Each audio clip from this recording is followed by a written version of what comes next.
Hallelujah. ದೇವರ ಪರಿಶುದ್ಧವಾದಂಥ ನಾಮಕ್ಕೆ ಸ್ತೋತ್ರವಾಗಲಿ. ಮತ್ತೊಂದು ಆವರ್ತಿ ಸಂಘ ಪ್ರಾರ್ಥನೆಗೆ ಕೂಡಿ ಬಂದಿರುವಂಥ ತಮ್ಮೆಲ್ಲರಿಗೂ ಕೂಡ ಯೇಸುವಿನ ಮಧುರ ನಾಮದಲ್ಲಿ ನಿಮಗೆ ನಾನು ಶುಭಗಳನ್ನು ತಿಳಿಸ್ತಾ ಇದ್ದೇನೆ. ಬನ್ನಿ, ನಾವೆಲ್ಲರೂ ಕೂಡ ಸ್ವಲ್ಪ ಹೊತ್ತು ಸಭೆಯಾಗಿ ಕೂಡಿ ಬಂದಿರುವಂಥ ನಾವು ಪ್ರಾರ್ಥನೆಯಲ್ಲಿ ಹೋಗೋದಕ್ಕಿಂತ ಮುಂಚಿತವಾಗಿ ದೇವರು ಕೊಟ್ಟಂಥ ಒಂದು ವಾಕ್ಯ ಭಾಗವನ್ನು ಓದ್ಕೊಂಡು ನಾವೆಲ್ಲರೂ ಕೂಡ ಈ ಸಮಯದಲ್ಲಿ ಸ್ವಲ್ಪ ಹೊತ್ತು ಪ್ರಾರ್ಥನೆಯಲ್ಲಿ ಹೋಗೋದಕ್ಕಿಂತ ಮುಂಚಿತವಾಗಿ ದೇವರಿಂದ ಒಂದು ವಾಕ್ಯ ಭಾಗವನ್ನು ನೋಡ್ಕೊಳ್ಳೋಣ. ಅಪೊಸ್ತಲರ ಕೃತ್ಯಗಳು, ಬುಕ್ ಆಫ್ ಆಕ್ಟ್ಸ್, ಅಪೊಸ್ತಲರ ಕೃತ್ಯಗಳು 5ನೇ ಅಧ್ಯಾಯದ ಕಡೆಗೆ ನಿಮ್ಮ ಸತ್ಯವೇದವನ್ನು ತಿರುಗಿಸ್ರಿ. ಅಪೊಸ್ತಲರ ಕೃತ್ಯಗಳು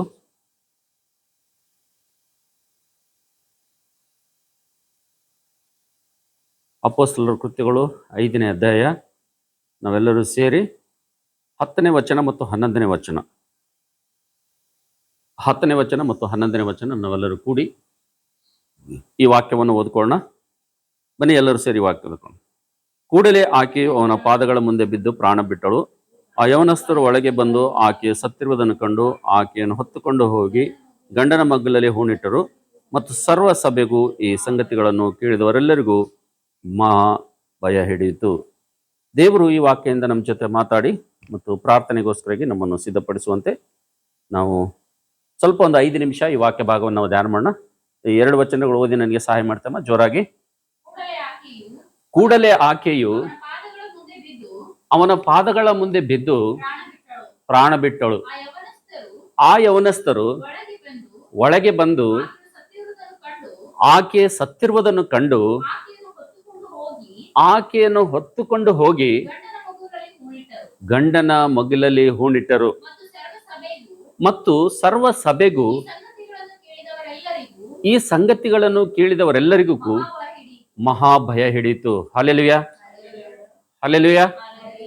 ನಾವು ನೋಡ್ತೇವೆ, ನನ್ನ ಪ್ರೀತಿಯ ಸಹೋದರ ಸಹೋದರಿಯರೇ ಮತ್ತು ಸಭೆಗೆ ಕೂಡಿ ಬಂದಿರುವಂತೆಲ್ಲ ನನ್ನ ದೇವರ ಮಕ್ಕಳೇ, ಇವತ್ತು ನಾವು ಸಂಘ ಪ್ರಾರ್ಥನೆಗಾಗಿ ನಾವು ಬಂದಿದ್ದೇವೆ. ಸಭೆಯಾಗಿ ನಾವು ಸಂಘದೊಂದಿಗೆ ಕೂಡಿ ಪ್ರಾರ್ಥಿಸಲು ನಾವು ಬಂದಿದ್ದೇವೆ. ಆದರೆ ಇವತ್ತು ನಾವು ಕಲಿಯಬೇಕಾದಂಥ ಮುಖ್ಯವಾದಂಥ ಪಾಠ ಏನಪ್ಪ ಅಂತಂದ್ರೆ, ಕೇವಲ ನಾವು ಸಭೆಗೆ ಬಂದು ಹೋಗೋದ್ರಿಂದ ಯಾವುದೇ ಪ್ರಯೋಜನ ಇಲ್ಲ. ಆದರೆ ಸಭೆಯೊಂದಿಗೆ ನಾವು ನೋಡ್ತೇವೆ ಒಂದು ಕುಟುಂಬದ ಸಂಬಂಧ ಯಾವ ರೀತಿ ಇರಬೇಕೆಂಬುದಾಗಿ ನಾವು ಕಲ್ತ್ಕೊಳ್ಬೇಕಂತ ಹೇಳಿರಿ. ಒಂದ್ ವೇಳೆ ಕುಟುಂಬದ ಸಂಬಂಧ ಸಭೆಯೊಂದಿಗೆ ಯಾವ ರೀತಿಗೆ ಇದೆ ಅಂತಕ್ಕಂಥದ್ದು ನಾವು ಎಲ್ಲಿ ತನಕ ಅರ್ಥ ಮಾಡ್ಕೊಳ್ಳುವುದಿಲ್ವೋ, ಬರೀ ನಾವು ರೂಢಿ ಪ್ರಕಾರವಾಗಿ, ಆಚಾರ ಪ್ರಕಾರವಾಗಿ, ನಾವು ಯಥಾ ಪ್ರಕಾರವಾಗಿ ನಾವು ವಾರದಲ್ಲಿ ಬಂದಂತ ಕೂಡಿಕೆಗೆ ಬಂದು ಹೋಗುವವರು ಒಂದ್ ವೇಳೆ ಆದೇವಪ್ಪ ಅಂತಂದ್ರೆ ನಮ್ಮ ಜೀವಿತದಲ್ಲಿ ಯಾವುದೇ ಪ್ರಯೋಜನ ಇಲ್ಲ ಎಂಬುದಾಗಿ ದೇವರ ವಾಕ್ಯದಲ್ಲಿ ನೋಡ್ತೀವಿ ಅಂತ ಹೇಳಿರಿ. ಆದ್ರೆ ದೇವರು ಆರಿಸಿಕೊಂಡಿರುವಂತ ಪ್ರಜೆಗಳಿಗೆ ಆತನು ಜೀವ ಸ್ವರೂಪನಾದ ದೇವರು ತನ್ನ ಸ್ವರಕ್ತವನ್ನು ಸುರಿಸಿ ಕೊಂಡುಕೊಂಡಿರುವಂತ ಸಭೆಯಲ್ಲಿ ಯಾವ ಕುಟುಂಬವನ್ನು ಆತನು ಇಟ್ಟಿರ್ತಾನೋ, ರಕ್ಷಣೆ ಕೊಟ್ಟು ದೇವರವನ್ನು ಸಂರಕ್ಷಿಸಿ ನಾವು ನೋಡ್ತೇವೆ. ಒಂದು ಕುಟುಂಬದಲ್ಲಿ ಇರುವಂತ ಪ್ರತಿಯೊಬ್ಬ ಸದಸ್ಯರನ್ನು ದೇವರು ಆತನು ಜ್ಞಾಪಕ ಮಾಡಿಕೊಂಡು ಆತನು ತನ್ನ ಜೀವಳಂತ ಸಭೆಯಲ್ಲಿ ಆತನು ಜೀವಳಂತ ಆಹಾರವನ್ನು ಕೊಟ್ಟು ಆತನು ಪೋಷಣೆ ಮಾಡ್ತಾ ಇರ್ತಾನೋ, ಆತನು ಅವರನ್ನು ಸಂರಕ್ಷಿಸ್ತಾ ಇರ್ತಾನೋ, ಆತನು ಗೈಡ್ ಮಾಡ್ತಾ ಇರ್ತಾನೆ, ಆತನು ಮಾರ್ಗದರ್ಶನ ಮಾಡ್ತಾ ಇರ್ತಾನೆ. ಈ ರೀತಿಯಾಗಿ ಅವರ ಕುಟುಂಬದ ಎಲ್ಲಾ ಜವಾಬ್ದಾರಿಯನ್ನು ತೆಗೆದುಕೊಂಡು ಅವರು ನಿತ್ಯ ಜೀವಕ್ಕೆ ಹೋಗುವಂತ ಒಂದು ಅವರಿಗೋಸ್ಕರವಾಗಿ ತಯಾರು ಮಾಡುವಂತ ತನ್ನ ಒಂದು ಸ್ವರಕ್ತವನ್ನು ಸುರಿಸಿದಂತ ಸಭೆಯಲ್ಲಿ ಆ ಕುಟುಂಬವನ್ನು ಇಟ್ಟಿರುವಂತ ಸಂದರ್ಭದಲ್ಲಿ ಆ ಕುಟುಂಬದ ಪಾತ್ರ ಏನು, ಸಭೆಯೊಂದಿಗೆ ಯಾವ ರೀತಿಗೆ ಸಂಬಂಧ ಇರಬೇಕು, ಆ ಕುಟುಂಬದ ಸಂಬಂಧ ಸಭೆಯೊಂದಿಗೆ ಯಾವ ರೀತಿಗೆ ಇರಬೇಕೆಂಬುದಾಗಿ ನಾವು ಓದಿರುವಂತ ವೇದ ಭಾಗದಲ್ಲಿ ನೋಡುವ ಸಂದರ್ಭದಲ್ಲಿ ನಾವು ನೋಡ್ತೇವೆ. ಅಪೊಸ್ತಲರ ಕೃತ್ಯಗಳು 5ನೇ ಅಧ್ಯಾಯದಲ್ಲಿ ಅನನೀಯ ಮತ್ತು ಸಫೇರ ಅಂತಕ್ಕಂಥ ಒಂದು ಕುಟುಂಬ ನಾವು ನೋಡ್ತೇವೆ ಒಂದು ಸಭೆಯಲ್ಲಿ ಇದೆ. ಆ ಸಭಾ ನಾಯಕನು, ಆ ಸಭಾಪಾಲಕನು ಪೇತ್ರನಿದ್ದಾನೆ. ಆದ್ರೆ ನಾವು ನೋಡ್ತೇವೆ ಅಂತ ಅದ್ಭುತಗಳನ್ನು, ಮಹತ್ಕಾರ್ಯಗಳನ್ನು ಮತ್ತು ಮಾಡಿದಂತ ಮತ್ತು ಆತನು ಅನೇಕ ಆತ್ಮಗಳನ್ನು ರಕ್ಷಿಸಿದಂತ ಮಹಾದೊಡ್ಡ ಸೇವಕನು, ನಾಯಕನು ಆ ಒಂದು ಸಭೆಯಲ್ಲಿ ಆತನು ವಾಕ್ಯೋಪದೇಶ ಮಾಡ್ತಾ ಇದ್ದೇನೆ. ಆ ಸಭೆಯನ್ನು ಆತನು ಪರಿಪಾಲನೆ ಮಾಡ್ತಾ ಇದ್ದೇನೆ. ಎಲ್ಲಾ ಕುಟುಂಬಗಳ ವಿಷಯದಲ್ಲಿ ಆತನು ಪ್ರಾರ್ಥನೆ ಮಾಡ್ತಾ ಇದ್ದೇನೆ ಮತ್ತು ಪರಲೋಕಕ್ಕಾಗಿ ಅವರಿಗೆ ಮಾರ್ಗದರ್ಶನ ಮಾಡ್ತಾ ಇದ್ದೇನೆ. ಆತ್ಮೀಯವಾಗಿ ಎಷ್ಟೋ ವಿಷಯಗಳನ್ನು ಅವ್ರಿಗೆ ಕಲಿಸ್ತಾ ಇದ್ದೇನೆ. ಆದ್ರೆ ಆ ಸಭೆಯಲ್ಲಿರುವಂತ ಪ್ರತಿಯೊಬ್ಬರು ಪೇತ್ರನ ಮಾತನ್ನು ಕೇಳ್ತಾ ಇದ್ದಾರೆ. ಆ ಸಭೆಯಲ್ಲಿರುವಂತ ಪ್ರತಿಯೊಂದು ಕುಟುಂಬಗಳು ನಾವು ನೋಡ್ತೇವೆ ಆ ಒಂದು ಸಂಘದ ನೇಮಕ್ಕೆ ಒಳಪಟ್ಟು ಜೀವಿಸ್ತಾ ಇದ್ರೆ. ಆದ್ರೆ ನನ್ಗೆ ಗೊತ್ತಿಲ್ಲ ಈ ಒಂದು ಕುಟುಂಬಕ್ಕೆ ಏನಾಯ್ತೋ ನನ್ಗೆ ಗೊತ್ತಿಲ್ಲ, ಈ ಕುಟುಂಬದ ಪರಿಸ್ಥಿತಿಯನ್ನ ನನ್ಗೆ ಗೊತ್ತಿಲ್ಲ. ಅದನ್ನ ನೋಡ್ತೇವೆ ಆ ಸಭೆಯಲ್ಲಿರುವಂತ ಎಲ್ಲರೂ ಕೂಡ ಆ ಒಂದು ಸೇವಕನಿಗೆ ಆದಿನಾಗಿ ಆ ಸಭೆಯ ನಿಯಮಗಳಿಗೆ ಒಳಪಟ್ಟು ಅವರು ಸಂಘ ಕ್ರಮಕ್ಕೆ ಒಳಪಟ್ಟು ಅವರು ದೇವರನ್ನು ಯಥಾರ್ಥ ಮನಸ್ಸಿನಿಂದ ಜೀವಿಸುವಂತ ಸಂದರ್ಭದಲ್ಲಿ, ಸೇವಿಸುವಂತ ಸಂದರ್ಭದಲ್ಲಿ ನಾವು ನೋಡ್ತೇವೆ. ಇದು ಒಂದು ಕುಟುಂಬಕ್ಕೆ ಏನಾಯ್ತು ನನಗಂತೂ ಗೊತ್ತಿಲ್ಲ, ಬಟ್ ಒಂದು ಸಂದರ್ಭ ಬರ್ತದೆ, ಒಂದು ಸಮಯ ಬರ್ತದೆ. ಆವಾಗ ನಾವು ನೋಡ್ತೇವೆ ಅವರು ಕಾಣಿಕೆಯನ್ನು ಕೊಡೋದಕ್ಕೋಸ್ಕರ ಪೇತ್ರನ ಹತ್ತ ಬಂದ ಸಂದರ್ಭದಲ್ಲಿ ಪೇತ್ರನ ಒಂದು ಮಾತನ್ನು ಕೇಳ್ತಾನೆ. ನಿನಗೆ ಏನಪ್ಪ ನಿಮ್ಮ ಹೊಲ ಮಾರಿದ್ದು ಇಷ್ಟಕ್ಕೆ ಎಂಬುದಾಗಿ ಆತನು ಕೇಳ್ತಾನೆ. ಕೇಳಿದಂತ ಸಂದರ್ಭದಲ್ಲಿ ಆತನು ಹೌದು ಸ್ವಾಮಿ, ನಾವು ಇಷ್ಟಕ್ಕೆ ಮಾರಿದ್ದೀವಿ ಎಂಬುದಾಗಿ ಆತನು ಸುಳ್ಳನ್ನು ಹೇಳ್ತಾನೆ ಅಂತ ಹೇಳಿ. ಅದಕ್ಕೋಸ್ಕರವಾಗಿ ನನ್ನ ಪ್ರೀತಿಯ ದೇವರ ಮಕ್ಕಳೇ, ಯಾವಾಗ ಅವರ ಕುಟುಂಬವನ್ನು ದೇವರು ಕನಿಕರಿಸಿ, ಅವ್ರ ಕುಟುಂಬವನ್ನು ದೇವರು ಪ್ರೀತಿಸಿ, ಅವ್ರ ಕುಟುಂಬದ ವಿಷಯದಲ್ಲಿ, ಅವ್ರ ಮುಂದಿನ ಸಂತಾನದ ವಿಷಯದಲ್ಲಿ, ಅವ್ರ ಪೀಳಿಗೆಯ ವಿಷಯದಲ್ಲಿ, ಅವ್ರ ಮುಂದಿನ ಭವಿಷ್ಯತ್ತಿನ ವಿಷಯದಲ್ಲಿ ಒಂದು ಒಳ್ಳೆ ಸಭೆಯನ್ನು ಕೊಟ್ಟು, ಆ ಸಭೆಯಲ್ಲಿ ಪಾರಮಾರ್ಥಿಕವಾದಂತ ದೇವರ ವಾಕ್ಯವೆಂಬ ಶುದ್ಧ ಹಾಲನ್ನು ಕೊಟ್ಟು ಅವ್ರ ಮಕ್ಕಳಂತೆ ಬೆಳೆಸುವಂತ ಸಭಾಪಾಲಕನ ಜೊತೆ ಇವ್ರ ಸಂಬಂಧ ಹೇಗಿದೆಯಪ್ಪ ಅಂತಂದ್ರೆ ನಾವು ನೋಡ್ತೇವೆ, ಸುಳ್ಳಾಡುವಂತ ಸ್ವಭಾವ ಇವರು ಇಟ್ಕೊಂಡಿದ್ದಾರೆ ಅಂತ ಹೇಳಿ. ಯಾವ ರೀತಿಗೆ ಸುಳ್ಳಾಡ್ತಾ ಇದಾರಪ್ಪ ಅಂತಂದ್ರೆ, ಸ್ವಭಾವಕ್ಕೆ ಅನುಸಾರವಾಗಿ ಇವ್ರು ಏನ್ ಮಾಡ್ತಾ ಇದಾರಪ್ಪ ಅಂದ್ರೆ ಅಲ್ಲಿ ಒಬ್ಬ ದೈವ ಸೇವಕನಿಗೆ ಇವರು ಸುಳ್ಳು ಹೇಳ್ತಾ ಇದ್ರೆ. ಆದ್ರೆ ನಾವು ನೋಡ್ತೇವೆ ಯಾವಾಗ ಪೇತ್ರನಿಗೆ ಆತನ ಈ ಸುಳ್ಳನ್ನು ಹೇಳ್ತಾನೋ ತಕ್ಷಣ ನಾವು ನೋಡ್ತೇವೆ ಪರಿಶುದ್ಧಾತ್ಮನನ್ನು ದುಃಖಪಡಿಸಿದ್ಯಾ ನೀನೆಂಬುದಾಗಿ ಹೇಳುವಂತ ಸಂದರ್ಭದಲ್ಲಿ ಆತನು ಸತ್ತು ಬೀಳ್ತಾನೆ. ಸತ್ತು ಬಿದ್ದ ಮೇಲೆ ಅದಾದ ನಂತರ ಆತನ ಹೆಂಡತಿ ಕೂಡ ಅಲ್ಲಿ ಒಳಗಡೆ ಬರ್ತಾಳೆ. ಒಳಗಡೆ ಬಂದಾಗ ಆ ಸಭೆಯಲ್ಲಿ ಇಲ್ಲಿ ತನಕ ಏನು ಸಂಗತಿ ನಡೆದಿದೆ ಅಂತೇಳಿ ಹೆಂಡತಿ ಗೊತ್ತಿರಂಗಿಲ್ಲ. ಅಂದ್ರೆ ಎಷ್ಟು ಅಜ್ಞಾನ ನೋಡ್ರಿ ಆ ಹೆಂಡತಿ ಮೇಲೆ, ಆ ಕುಟುಂಬದಾಗ ಎಷ್ಟೊಂದು ಅಜ್ಞಾನ ಇದೆ ನೋಡ್ರಿ. ಅವರು ಹೋಗುವಂತ ಸಭೆಯಲ್ಲಿ ಏನ್ ನಡೀತಾ ಇದೆ, ಏನ್ ಆಗ್ತಾ ಇದೆ ಅಂತಕ್ಕಂಥ ಪರಿವೆ ಕೂಡ ಅವ್ರಿಗಿಲ್ಲ. ನಡೆದ ಸಂಗತಿಯನ್ನು ಗೊತ್ತಿಲ್ಲದೆ ಆಕೆ ಕೂಡ ಒಳಗ್ ಬರ್ತಾಳೆ. ಒಳಗ್ ಬಂದಾಗ ಪೇತ್ರನು ಗಂಡನಿಗೆ ಕೇಳಿದಂತ ಪ್ರಶ್ನೆ ಹೆಂಡತಿ ಕೂಡ ಕೇಳ್ತಾನೆ. ಹೆಂಡತಿ ಆದ್ರೂ ಏನಾಗ್ಬೇಕಂದ್ರೆ ಸರಿಯಾದ ಉತ್ತರ ಕೊಡ್ಬೇಕಾಗಿತ್ತು. ಅದನ್ನ ನೋಡ್ತೀವಿ. ಆಕೆಯು ಕೂಡ ಗಂಡನಂತೆ ಏನ್ ಮಾಡ್ತಾಳ್ರಿ, ಆಕೆನೂ ಕೂಡ ಏನ್ ಮಾಡ್ತಾಳೆ, ಗಂಡನಂತೆ ಆಕೆ ಕೂಡ ಸುಳ್ಳನ್ನು ಹೇಳ್ತಾಳೆ. ನಾವು ನೋಡ್ತೇವೆ ಯಾವಾಗ ಆಕೆ ಕೂಡ ಅದನ್ನೇ ಸುಳ್ಳು ಹೇಳ್ತಾಳೋ ತಕ್ಷಣ ನಾವು ನೋಡ್ತೇವೆ ನನ್ನ ಪ್ರೀತಿ ದೇವ್ರ ಮಕ್ಕಳೇ, ಆಕೆ ಕೂಡ ಅಲ್ಲಿ ಸತ್ತು ಬೀಳ್ತಾಳೆ. ಅಲ್ಲಿರುವಂತ ಸಭೆಯಲ್ಲಿರುವಂತ ಯೌನಸ್ಥರು ಬಂದು ಆಕೆಯನ್ನು ಕೂಡ ಹೊತ್ಕೊಂಡು ಹೋಗಿ ಆಕೆ ಗಂಡನ ಮಗ್ಗಲಲ್ಲಿ ಸಮಾಧಿ ಮಾಡಿದ್ರೆ ಎಂಬುದಾಗಿ ದೇವ್ರ ವಾಕ್ಯದಲ್ಲಿ ನೋಡ್ತೇವೆ. ಅಷ್ಟು ಮಾತ್ರವಲ್ಲದೆ ಕೆಳಗಡೆ ವಾಕ್ಯದಲ್ಲಿ ನಾವು ನೋಡ್ತಿದ್ದೇವೆ, ಯಾವಾಗ ಈ ಒಂದು ಸಭೆಯಲ್ಲಿ ಈ ಕಾರ್ಯ ನಡೀತದೋ ನಾವು ನೋಡ್ತೇವೆ ಸರ್ವ ಸಭೆಗೂ ಕೂಡ ಭಯ ಉಂಟಾಯ್ತು ಎಂಬುದಾಗಿ ದೇವ್ರ ವಾಕ್ಯದಲ್ಲಿ ನೋಡ್ತೇವೆ ಅಂತ ಹೇಳಿ. ಆಗಿನ ಕಾಲದಲ್ಲಿ ಆ ಸಮಯದಲ್ಲಿ ಎಷ್ಟು ಸಭೆಗಳಿದ್ದು, ಎಲ್ಲೆಲ್ಲಿ ಸಭೆಗಳಿದ್ದು, ಇಡೀ ಸಾರ್ವತ್ರಿಕ ಸಂಘದಲ್ಲೆಲ್ಲ ನಾವು ನೋಡ್ತೇವೆ ಅಲ್ಲಿರುವಂತ ವಿಶ್ವಾಸಿ ಮಕ್ಕಳಿಗೆ, ಅಲ್ಲಿರುವಂತ ದೇವ ಜನರಿಗೆ ನಾವು ನೋಡ್ತೇವೆ ಮಹಾ ಭಯ ಹಿಡಿಯುತ್ತೆ ಎಂಬುದಾಗಿ ದೇವರ ವಾಕ್ಯದಲ್ಲಿ ನೋಡ್ತೇವೆ ಅಂತ ಹೇಳಿ. ಹಲ್ಲೆಲೂಯಾ. ಅದಕ್ಕೋಸ್ಕರಾಗಿ ನನ್ನ ಪ್ರೀತಿಯ ಸಹೋದರ ಸಹೋದರಿಯರೇ, ಇವತ್ತು ಅನನೀಯ ಮತ್ತು ಸಫೈರ ಅಂತಕ್ಕಂಥವ್ರು ಸಭೆಯೊಂದಿಗೆ ಯಾವ ರೀತಿಗೆ ಸಂಬಂಧವನ್ನು ಇಟ್ಕೊಳ್ಬೇಕು, ದೈವ ಸೇವಕನೊಂದಿಗೆ ಯಾವ ರೀತಿ ತನ್ನ ಸಂಬಂಧವನ್ನು ಇಟ್ಕೊಳ್ಬೇಕು ಎಂಬುದಾಗಿ ಅವ್ರು ಗುರುತಿಸಲಾರದೆ ಅಜ್ಞಾನದಿಂದ, ಅವಿವೇಕದಿಂದ ಅವ್ರು ನಾವು ನೋಡ್ತೇವೆ ದೇವರ ಸನ್ನಿಧಿಗೆ ಹೋಗ್ತಾ ಇದ್ರು. ಅದಕ್ಕೆ ನಾವು ನೋಡ್ತೀವಿ ಪ್ರಸಂಗಿ ಪುಸ್ತಕ 5ನೇ ಅಧ್ಯಾಯದಲ್ಲಿ ದೇವಾಲಯಕ್ಕೆ ಹೋಗುವಂತ ಸಂದರ್ಭದಲ್ಲಿ ನಿನ್ನ ಹೆಜ್ಜೆಯನ್ನು ಏನ್ ಮಾಡು, ಗಮನಿಸಿ ಎಂಬುದಾಗಿ ದೇವರು ಹೇಳ್ತಾನೆ. ನೀನ್ ಸುಮ್ಮನೆ ದೇವಾಲಯಕ್ಕೆ ಹೋಗ್ಬೇಡ, ನೀನ್ ಸುಮ್ಮನೆ ದೇವರ ಸನ್ನಿಧಿಗೆ ಹೋಗ್ಬೇಡ. ನೀನ್ ದೇವ್ರ ಮಂದಿರಕ್ಕೆ ಹೋಗ್ಬೇಕಂದ್ರೆ, ದೇವರ ಸನ್ನಿಧಿಗೆ ಹೋಗ್ಬೇಕಪ್ಪ ಅಂತಂದ್ರೆ ನಿನ್ನ ಒಂದು ಹೆಜ್ಜೆಯನ್ನು ಏನ್ ಮಾಡು, ಗಮನಿಸು. ನೀನು ಮನೆಯಲ್ಲಿ ಕುಟುಂಬದಲ್ಲಿ ಪರಿಪೂರ್ಣವಾಗಿ ಸಿದ್ಧರಾಗಿ, ಸಿದ್ಧ ಮನಸ್ಸಿನಿಂದ ಪರಿಪೂರ್ಣರಾಗಿ ನಾವು ನೋಡ್ತೇವೆ ದೇವರ ಸನ್ನಿಧಿಗೆ ಯಾವಾಗ ನಾವು ಬರ್ತೇವೋ ಅದು ನಮ್ಮ ಕುಟುಂಬಕ್ಕೆ ಬಹಳ ಏನಾಗಿರ್ತದೆ, ಆಶೀರ್ವಾದಕರವಾಗಿರ್ತದೆ ಎಂಬುದಾಗಿ ದೇವ್ರ ವಾಕ್ಯದಲ್ಲಿ ನೋಡ್ತೀವಿ. ಒಂದ್ ವೇಳೆ ನಮ್ಮ ಜೀವಿತದಲ್ಲಿ ಪರಿಪೂರ್ಣವಂತ ಸಿದ್ಧತೆ ಇರಲಾರ್ದೆ, ಕುಟುಂಬದಲ್ಲಿ ನಾವು ನೋಡ್ತೇವೆ ಏಕ ಮನಸ್ಸಿಲ್ಲಾರ್ದೆ, ಗಂಡನ ಒಂದು ಮಾರ್ಗ, ಹೆಂಡತಿ ಒಂದು ಮಾರ್ಗ, ಗಂಡನ ಒಂದು ಭಕ್ತಿ, ಹೆಂಡತಿಯ ಒಂದು ಭಕ್ತಿ, ಒಂದ್ ವೇಳೆ ಕುಟುಂಬದಲ್ಲಿ ಭಕ್ತಿಯಲ್ಲಿ ಒಂದ್ ವೇಳೆ ಐಕ್ಯತೆ ಅಂತಕ್ಕಂಥದ್ದಿಲ್ಲಪ್ಪ ಅಂತಂದ್ರೆ, ಆ ಭಕ್ತಿಯಲ್ಲಿ ವಿಭಿನ್ನತೆ ಬಂತಪ್ಪ ಅಂತಂದ್ರೆ, ಆ ಭಕ್ತಿಯಲ್ಲಿ ಒಂದ್ ವೇಳೆ ವಿಭಜನೆ ಬಂತಪ್ಪ ಅಂತಂದ್ರೆ ನಾವು ನೋಡ್ತೇವೆ ಗಂಡ ಸಭೆಗೆ ಬರ್ತಾ ಇದ್ದಾನೆ, ಹೆಂಡತಿ ಮನೆಗೆ ಉಳಿತಿದ್ದಾಳೆ. ಅಂದ್ರೆ ಹೆಂಡತಿ ಸಭೆಗೆ ಬರ್ತಾ ಇದ್ದಾಳೆ, ಗಂಡ ಮನೆಗೆ ಉಳಿತಾ ಇದ್ದಾನಪ್ಪ ಅಂತಂದ್ರೆ ಇದು ಏನಾಗ್ತದಪ್ಪ ಅಂತಂದ್ರೆ ನಾವು ನೋಡ್ತೇವೆ ಆ ಕುಟುಂಬದಲ್ಲಿ ಭಕ್ತಿಯಲ್ಲಿ ನಾವು ನೋಡ್ತೇವೆ ಐಕ್ಯತೆ ಇಲ್ಲ ಎಂಬುದಾಗಿ ದೇವ್ರ ವಾಕ್ಯದಲ್ಲಿ ನೋಡ್ತೇವೆ ಅಂತ ಹೇಳಿ. ಅದಕ್ಕೋಸ್ಕರ ನಾವು ನೋಡ್ತೇವೆ ಸಭೆಗೆ ಬಂದಂತ ಹೆಂಡತಿ ಒಂದ್ ವೇಳೆ ಬಂದಿದ್ದಾಳಪ್ಪ ಅಂತಂದ್ರೆ ಸಭೆಯಲ್ಲಿ ಏನ್ ನಡೀತದೆ ಅಂತ ಹೇಳಿ ಹೆಂಡತಿಗಾರ ಗೊತ್ತಾಗ್ತೈತೆ.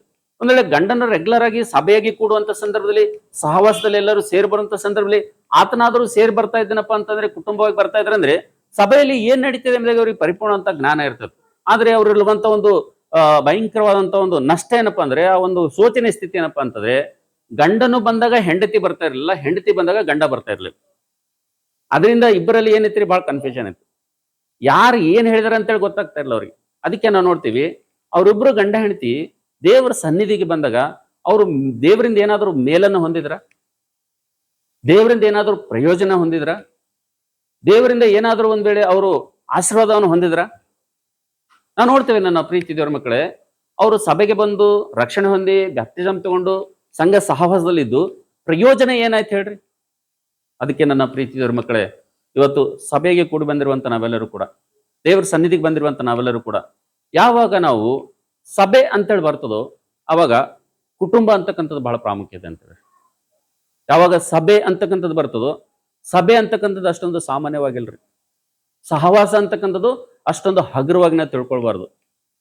ನಾವು ಸಭೆಯನ್ನು ಗೌರವಿಸಬೇಕು, ದೇವರ ಸನ್ನಿಧಿಯನ್ನು ಗೌರವಿಸಬೇಕು, ಸಹವಾಸವನ್ನು ಕೂಡ ಏನ್ ಮಾಡ್ಬೇಕು, ನಾವು ಗೌರವಿಸಬೇಕು. ನಾವು ಯಾವ ರೀತಿ ಗೌರವಿಸ್ಬೇಕಪ್ಪ ಅಂದ್ರೆ, ಕುಟುಂಬವಾಗಿ ನಾವು ರಕ್ಷಣೆ ಹೊಂದಿದ್ದೇವಪ್ಪ ಅಂತಂದ್ರೆ ದೇವರ ಸನ್ನಿಧಿಗೆ ನಾವು ಬರ್ಬೇಕಂತ ಹೇಳಿ. ಯಾವಾಗ ಕುಟುಂಬವಾಗಿ ನಾವು ದೇವರ ಸನ್ನಿಧಿಗೆ ಬರ್ತೇವೋ, ದೇವರ ಮಂದಿರಕ್ಕೆ ಬರ್ತೇವೋ, ದೇವರ ಪ್ರಣಾಳಿಕೆಯ ಸಂಪೂರ್ಣತೆ ಒಂದು ಜ್ಞಾನವನ್ನು ನಾವು ಪಡ್ಕೊಳ್ತೀವಿ ಅಂತ ಹೇಳಿ. ಅಲ್ಲೆಲ್ಲೂಯ್ಯ. ಆದ್ರೆ ನಾವು ನೋಡ್ತೀವಿ ನನ್ನ ಪ್ರೀತಿದವರ ಮಕ್ಕಳೇ, ಹೆಂಡತಿ ಮನಸ್ಸು ಬಂದಾಗ ಹೆಂಡತಿ ಬರ್ತಾ ಇದ್ದಳು, ಗಂಡನ ಮನಸ್ಸು ಬಂದಾಗ ಗಂಡನ ಬರ್ತಾ ಇದ್ರಪ್ಪ ಅಂತಂದ್ರೆ ಪರಿಪೂರ್ಣದಂತ ಪ್ರತ್ಯಕ್ಷತೆ ಒಂದು ಜ್ಞಾನವನ್ನು ಏನಾಗ್ತದ್ರಿ, ಇಲ್ಲದೆ ಹೋಗ್ತದೆ ಅಂತೇಳಿ. ಅದಕ್ಕೆ ನಾವು ನೋಡ್ತೀವಿ, ಇವರಿಬ್ಬರು ದೇವಾಲಯವನ್ನು ಪ್ರೀತಿ ಮಾಡ್ತಾ ಇದ್ರು, ಇವರಿಬ್ಬರು ದೇವರ ಸನ್ನಿಧಿಯನ್ನು ಪ್ರೀತಿ ಮಾಡ್ತಾ ಇದ್ರು, ಇವರು ಕೂಡ ದೇವರ ಮಕ್ಕಳೇ ಆಗಿದ್ರು. ಆದ್ರೆ ನಾವು ನೋಡ್ತೀವಿ ಇವ್ರ ನಷ್ಟಕ್ಕೆ ಕಾರಣ ಏನ್ರಿ? ಇವರು ನಷ್ಟ ಹೊಂದಲು ಕಾರಣ ಏನಪ್ಪಾ ಅಂತಂದ್ರೆ, ಇವ್ರ ಜೀವಿತದಲ್ಲಿ ದೇವರ ಸನ್ನಿಧಿಗೆ ನಮ್ಮ ಕುಟುಂಬದ ಒಂದು ಸಂಬಂಧ ಏನಂತ ಹೇಳೋರು ಗುರುತಿಸ್ಲಿಲ್ಲ. ಆದ್ರೆ ಇವತ್ತು ಸಭೆಯಾಗಿ ಕೂಡಿ ಬಂದಿರುವಂತ ನಾವೆಲ್ಲರೂ ಕೂಡ ಸುಮ್ಮನೆ ಬಂದು ಹೋಗ್ಬಾರ್ದ್ರಿ. ನಾವು ಏನ್ ಮಾಡ್ಬಾರ್ದು, ಸುಮ್ಮನೆ ಬಂದು ಹೋಗ್ಬಾರ್ದ್ರಿ, ಸುಮ್ಮನೆ ಕಾಟಾಚಾರಕ್ಕಾಗಿ ಬಂದು ಹೋಗ್ಬಾರ್ದು. ನಾವು ಮಾಡ್ಬೇಕಪ್ಪ ಭಕ್ತಿಪ್ಪ ಅಂತಂದ್ರೆ, ನಾವು ಧಾರ್ಮಿಕವಾದಂತ ಭಕ್ತಿ ಮಾಡಬಾರ್ದು. ನಾವು ಭಕ್ತಿ ಮಾಡ್ಬೇಕಪ್ಪ ಅಂತಂದ್ರೆ ಸ್ಪಿರಿಚುವಲ್ ಆಗಿರುವಂತ ಆತ್ಮೀಯವಾದಂತ ಭಕ್ತಿಯನ್ನು ನಾವು ಮಾಡ್ಬೇಕಂತ ಹೇಳಿರಿ. ಹಲ್ಲೆಲೂಯಾ. ನಾವು ದೇವರ ವಾಕ್ಯದಲ್ಲಿ ನೋಡ್ತೇವೆ, ಇವತ್ತು ಅಪೊಸ್ತಲ ಕೃತ್ಯಗಳು 5ನೇ ಅಧ್ಯಾಯದಲ್ಲಿ ಇವತ್ತು ಸಭೆ ಎಷ್ಟು ಪ್ರಾಮುಖ್ಯವಾಗಿದೆ ಎಂಬುದಾಗಿ ಈ ವಾಕ್ಯ ಭಾಗದಲ್ಲಿ ನೋಡ್ತಾ ಇದೀವಿ ಅಂತ ಹೇಳಿರಿ. ಸಭೆ ಅಂತಕ್ಕಂಥದ್ದು, ದೇವರ ಸನ್ನಿಧಿ ಅಂತಕ್ಕಂಥದ್ದು ಎಷ್ಟು ಬೆಲೆ ಉಳ್ಳದೆಂಬುದಾಗಿ ಇಲ್ಲಿ ನಾವು ನೋಡ್ತಾ ಇದ್ದೇವೆ. ಸಭೆ ನಿರ್ಲಕ್ಷ್ಯ ಮಾಡ್ದೇವಪ್ಪ ಅಂತಂದ್ರೆ, ಸಭೆಯನ್ನು ಅಲಕ್ಷ್ಯ ಮಾಡ್ದೇವಪ್ಪ ಅಂತಂದ್ರೆ ನಮ್ಮ ಜೀವಿತವನ್ನು ಕೂಡ ದೇವ್ರ ಏನ್ ಮಾಡ್ತಾನೆ, ನಿರ್ಲಕ್ಷ್ಯ ಮಾಡ್ತಾನೆ ಅಂತೇಳಿ. ನಮ್ಮ ಬದುಕನ್ನು ಕೂಡ ಆತ ನಿರ್ಲಕ್ಷ್ಯ ಮಾಡ್ತಾನೆ ಅಂತೇಳಿ. ನಮ್ಮ ಜೀವಿತ ಏನೇ ಮಾಡಿದ್ರು ಕೂಡ ಅದು ಶೂನ್ಯವಾಗಿ ಮಾರ್ಪಡ್ತದೆ ಅಂತೇಳಿ ಕೊನೆಗೆ.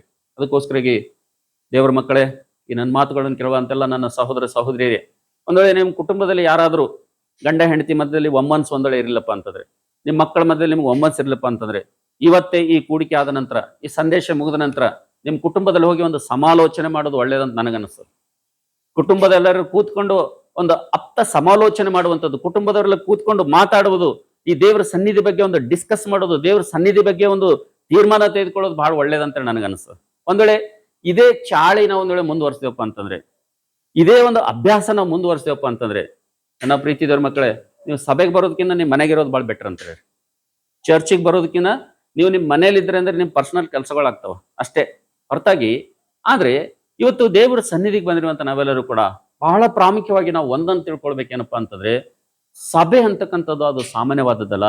ಅದಕ್ಕೋಸ್ಕರಾಗಿ ದೇವರು ತನ್ನ ಸ್ವರಕ್ತವನ್ನು ಏನ್ ಮಾಡಿದನ್ರಿ, ಆತನು ಸುರಿಸಿದನಂತೇಳಿ.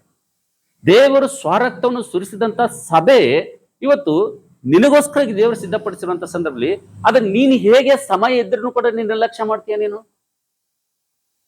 ನಿನಗೆ ದೇವರ ಅವಕಾಶ ಕೊಟ್ಟರು ಕೂಡ, ದೇವ್ರು ನಿನಗೆ ಆರೋಗ್ಯ ಕೊಟ್ಟರು ಕೂಡ, ದೇವ್ರು ನಿನಗೆ ಎಲ್ಲಾ ಭಾಗದಲ್ಲಿ ನಿನಗೆ ಅನುಕೂಲ ಕೊಟ್ಟರು ಕೂಡ ನೀನು ಏನ್ ನೆವ ಹೇಳ್ತಮ್ಮ? ನೀನು ಯಾವ ನೆವ ಹೇಳ್ತೀನಿ ನೀನ್ ದೇವ್ರ ಸನ್ನಿಧಿಗೆ? ನೀನು ಒಂದ್ ವೇಳೆ ಅಬ್ಸೆಂಟ್ ಆದಾಗ ದೇವ್ರು ನಿನಗೆ ಎಲ್ಲದಕ್ಕೂ ಲೆಕ್ಕ ಕೇಳ್ತಾನಂತೇಳಿ ಏನ್ ಲೆಕ್ಕ ಹೇಳ್ತೀರಿ? ಅದಕ್ಕೋಸ್ಕರಾಗಿ ಕ್ರೈಸ್ತರಾಗಿರುವಂತ ನಾವೆಲ್ಲರೂ ಕೂಡ, ದೇವರ ಮಕ್ಕಳಾಗಿರುವಂತ ನಾವೆಲ್ಲರೂ ಕೂಡ, ಇವತ್ತಿನ ಸಂಘ ಪ್ರಾರ್ಥನೆಗೆ ಬಂದಿರುವಂತ ನಾವೆಲ್ಲರೂ ಕೂಡ ಒಂದು ಆಲೋಚನೆ ಮಾಡಬೇಕು. ಈಗ ತಾನೇ ನಾವು ಒಂದು ಹಾಡು ಹಾಡಿದ್ವಿ, ಮುಂದೆ ಹೋಗುವೆನು ಯೇಸುವಿನೊಂದಿಗೆ, ಹಿಂದೆ ನೋಡದೆ ಮುಂದೆ ಹೋಗುವೆನು. ಯಾಕೆ ಹಿಂದೆ ನೋಡ್ಬಾರ್ದ್ರಿ? ಹಿಂದೆ ನೋಡಿದ್ರೆ ಏನಿರ್ತಾವ? ಹಿಂದೆ ಏನಿರ್ತಾವ? ಅಜಾಮರ್ ತಿಪ್ಪಿನೇ ಇರ್ತದ, ಕೂದಲುಗಳೇ ಇರ್ತಾವ. ಎಷ್ಟನ್ನ ಕೆದರಿ ನೀವು ಹಿಂದೆ ನೋಡಿದ್ರೆ ಅಂದ್ರೆ, ಹಳೇದು ನೋಡಿದ್ರೆ ಅಂದ್ರೆ, ಗತ ನೋಡಿದ್ರೆ ಅಂದ್ರೆ ಅವು ಇವೆಲ್ಲ ಇವೇ ಕಾಣಿಸ್ತಾವ. ಬಟ್ ಅದಕ್ಕೆ ನಾವ್ ಏನ್ ಮಾಡ್ಬಾರ್ದು ಅಂದ್ರೆ, ಹಿಂದೆ ಏನ್ ಮಾಡ್ಬಾರ್ದು, ನೋಡ್ಬಾರ್ದು. ಯಾಕಂಡ್ ನೋಡ್ಬೇಕು? ಮುಂದೆ ನೋಡ್ಬೇಕು. ಮುಂದಾದ್ರೂ ಯಾರಿಗೆ ನೋಡ್ಬೇಕು? ಯೇಸುವಿಗೆ ನೋಡ್ಬೇಕು. ನಾವು ಮನುಷ್ಯರಿಗೆ ನೋಡ್ಲತ್ತೇವೆ ಅಂದ್ರೆ ಬಿದ್ದೋಗ್ತೀವ್ರಿ. ನಾವು ಏನಾಗ್ತೀವ್ರಿ? ಮನುಷ್ಯರಿಗೆ ನೋಡಿದ್ರೆ ಅಂದ್ರೆ ಏನಾಗ್ತೀವಿ? ಬಿದ್ದೋಗ್ತೀವಿ. ನಾವು ನೋಡ್ತೇವೆ. ಯಾವಾಗ ಯೇಸುವಿನ ಮೇಲೆ ನಮ್ಮ ದೃಷ್ಟಿ ಇರ್ತದೋ, ಯೇಸುವಿನ ಮೇಲೆ ನಮ್ಮ ಗಮನ ಇರ್ತದೋ, ಯೇಸುವಿನ ಕಡೆಗೆ ನಮ್ಮ ಗುರಿ ಇರ್ತದೋ, ಅವಾಗ ಏನಾಗ್ತದ್ರಿ? ನಮ್ಮ ಒಂದು ಆತ್ಮೀಯ ಜೀವಿತ ಅಂತಕ್ಕಂಥದ್ದು ಅದು ಸಂಪೂರ್ಣವಾಗ್ತದೆ ಅಂತ ಹೇಳಿ. ಹಲ್ಲೆಲೂಯಾ.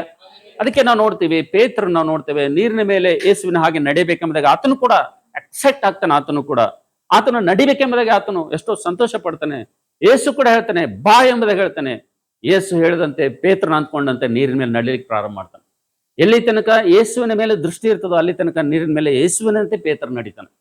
ಯಾವಾಗ ಯೇಸುವಿನ ಮೇಲೆ ದೃಷ್ಟಿ ಇಟ್ಟಂತ ಆ ಪೇತ್ರನು ಯಾವಾಗ ಅಲೆಗಳ ಕಡೆಗೆ, ಆ ಶಬ್ದದ ಕಡೆಗೆ, ಆ ಒಂದು ಅಲೆಗಳ ಒಂದು ಬೋರ್ಗರೆಯುವ ಶಬ್ದದ ಕಡೆಗೆ ಪೇತ್ರನ ಕಿವಿ ಶಬ್ದ ಕೊಡ್ತದವ, ಕಣ್ಣುಗಳೇನಾಗ್ತವ ಅಂದ್ರೆ ಯೇಸುವಿನ ಮೇಲೆ ಇದ್ದಂತ ಫೋಕಸ್ ಎಲ್ಲಿ ತಿರುಗ್ತದ್ರಿ? ಪಕ್ಕದಲ್ಲಿ ತಿರುಗ್ತದೆ ಅಂತ ಹೇಳಿ. ಅವಾಗ ಏನಾಗ್ತದ್ರಿ? ಪೇತ್ರನ ಏನ್ ಮಾಡ್ತಾನ? ಕೆಳಗೆ ಬಿದ್ದು ನೀರಲ್ಲಿ ಮುಳುಗ್ಲಿಕ್ಕೆ ಪ್ರಾರಂಭ ಮಾಡ್ತಾನೆ. ಇವತ್ತು ವಿಶ್ವಾಸಿ ಮಕ್ಕಳು ಮಾಡುವಂತ ತಪ್ಪಿದೆ.